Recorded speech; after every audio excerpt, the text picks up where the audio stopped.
Welcome to my channel Limelight Leaks. Please share and subscribe and hit the bell icon for new updates. Bruce Lee and Bolo Yeung are two famous names that martial arts fans know all around the world. In the movie Enter the Dragon, they were amazing to watch on screen. But what if I told you they had a real fight that most people never knew about? This happened behind the scenes where real skill and power clashed away from all the Hollywood cameras and lights.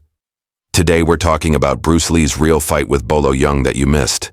It was a showdown that left everyone who saw it amazed. But what really happened and who won? Let's find out. The story of Bruce Lee and Bolo Yeung's real fight starts not in a fighting ring or on a movie set.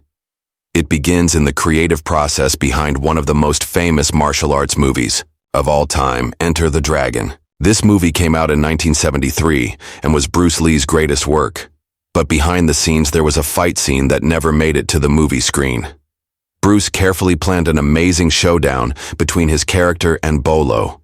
The fight was supposed to be a big part of the movie, a clash of different ideas as much as physical abilities. With his Jeet Kune Do fighting style, Bruce showed speed, precision, and the ability to adapt. With his big, strong body and raw power, Bolo showed brute strength and intimidation. It was a matchup that promised to be unforgettable. However, as they made the movie, decisions made by Warner Brothers led to big changes in the film's script.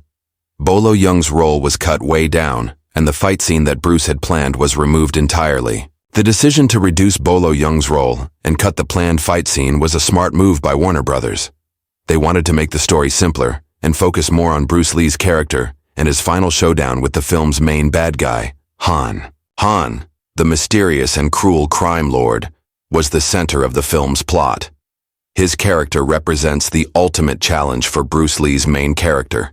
The big fight between Bruce and Han was designed to be the emotional and physical high point of the movie. Warner Brothers believed that adding another major fight scene, like the one between Bruce and Bolo, could make this showdown less powerful. Long before their paths crossed on the set of Enter the Dragon, Bruce Lee and Bolo Yeung built their reputations through very different journeys. Bruce Lee's story began in San Francisco in 1940, though he grew up in Hong Kong. His father was a Cantonese opera performer, so Bruce was around performance arts from an early age. His first martial arts training started at 13 under the legendary Wing Chun master Ip Man. This wasn't just a hobby, it was necessary. Hong Kong's street gangs made self-defense a vital skill, and young Bruce found himself in many street fights. What made Bruce different was his refusal to stick to traditional boundaries.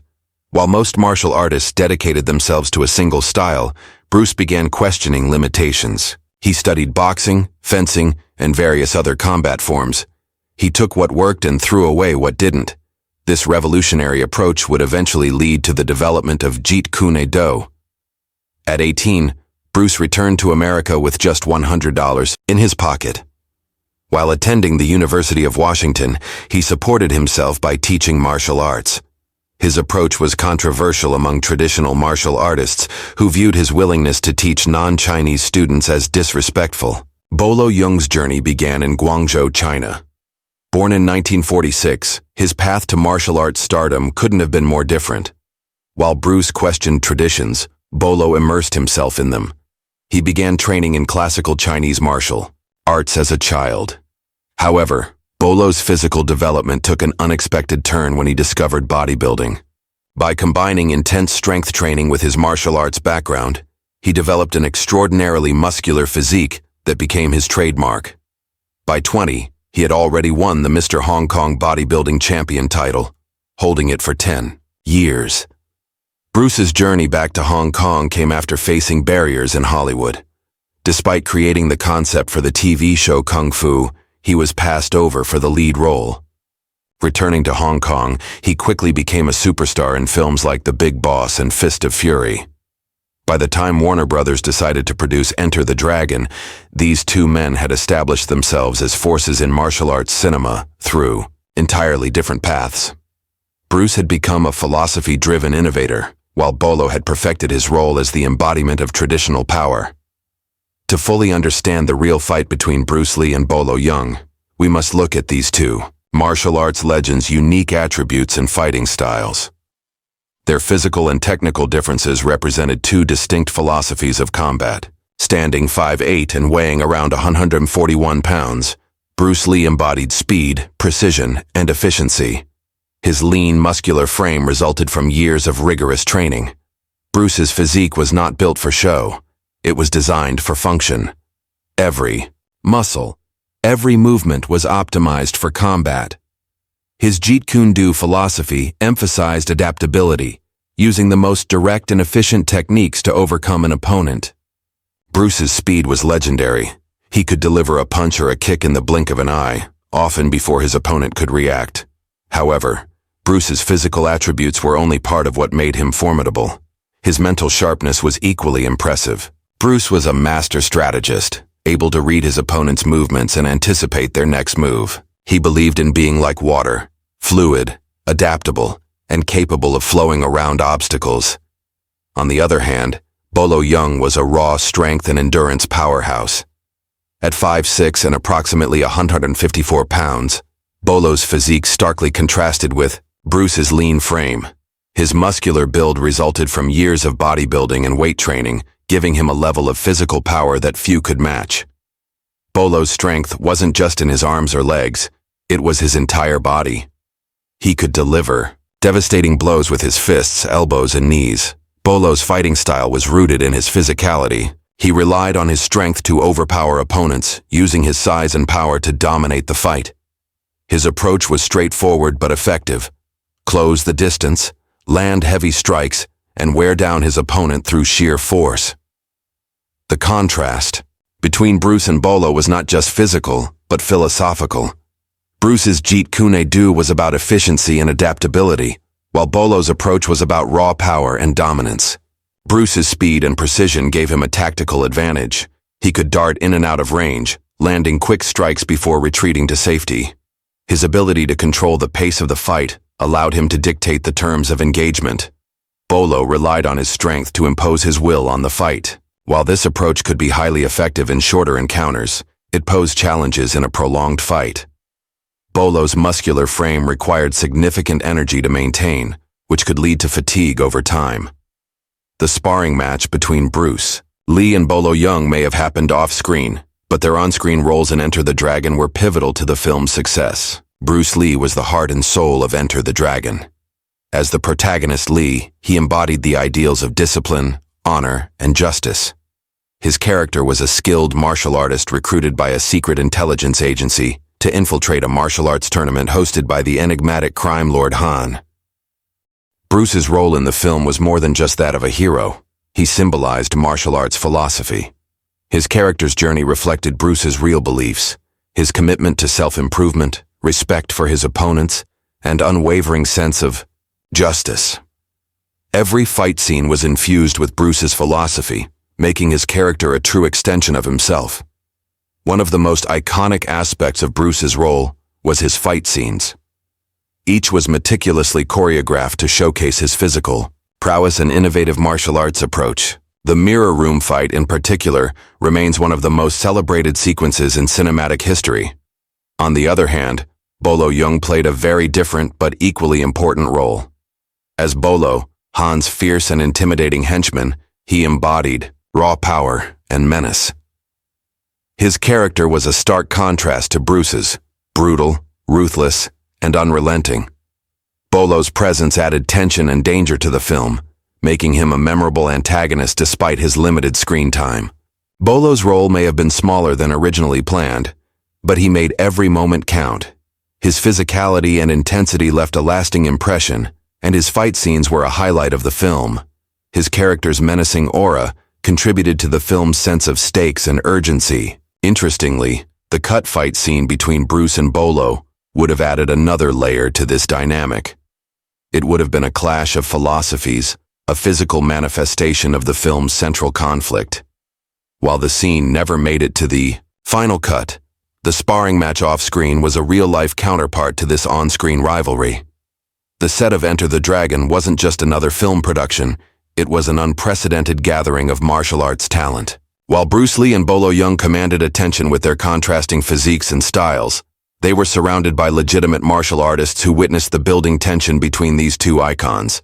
Jim Kelly, the karate champion who played Williams, observed the professional intensity between Bruce and Bolo during training sessions. As an international middleweight karate champion, Kelly understood the unspoken competitive energy between high-level martial artists. The training area became an unofficial arena where skills were demonstrated between takes. Bob Wall, who portrayed the villain O'Hara and was a legitimate karate black belt, spent considerable time working with both men on fight choreography. He recognized the fundamental differences in their approaches. Bruce emphasized speed, precision, and his revolutionary concepts of efficiency, while Bolo showcased power moves that highlighted his formidable strength.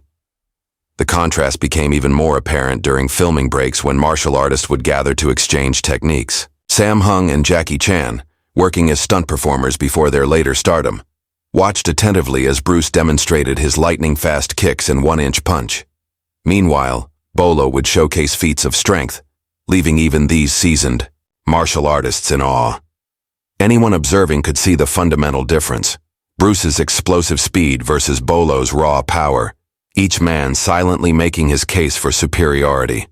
As filming progressed, this professional rivalry intensified when Warner Brothers' decision to reduce Bolo's role became clear. During the final week of production, the atmosphere on set noticeably shifted. The other martial artists could sense that something unplanned was brewing beneath the surface. The reduced screen time wasn't just a disappointment, it had inadvertently created the conditions for a real confrontation.